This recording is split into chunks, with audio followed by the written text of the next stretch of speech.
अरे भाई धक्का कुठे देतोय? अरे चुकून लागला ना. चुकून लागला काय दिसत नाही का पुढे? जास्त शाना नाही म्हणायचा. चुकून लागला नाही ना. मग हे काय आलं? चुकून लागलं म्हणजे काय? सॉरी दादा. अरे दादा अरे मारायचं ना, कशाला सोडतो त्याला? जागा देत नाही पुढे जायला म्हणजे काय? दादा कसं आहे ना, मी मारलेच त्याला. आग त्याच्यात पण आहे, माझ्यात पण आहे. आम्ही दोघांनी मारले असते एकमेकाला. पण तुमच्यापैकी कोणाच्या एकत्रित मनात आला का की मला यांची भांडणं सोडवायची आहे म्हणून? नाही, सर्वांनी आपापले मोबाईल काढले आणि व्हिडिओ शूट करायला लागले.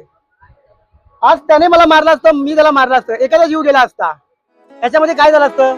दोन परिवारांचे आयुष्य उद्ध्वस्त झाले असते. त्याच दिवशी जर हेच एकजूटपणा दाखवलं असतं तर आज तो 23 वर्षाचा मयांक आज आपल्या परिवाराला मुकला नसता. लहानपणी तुम्ही एक गोष्ट ऐकली असेल, एक काठी आपण सहज तोडू शकतो, पण अनेक काठीचा गुठ्ठा केला तर तो तोडणं शक्य नाही, कारण ती एक ताकद बनते. म्हणून बघ्याची भूमिका सोडा आणि एकजूट व्हा, जेणेकरून सर्वांचे जीव वाचतील. रामकृष्ण हरी.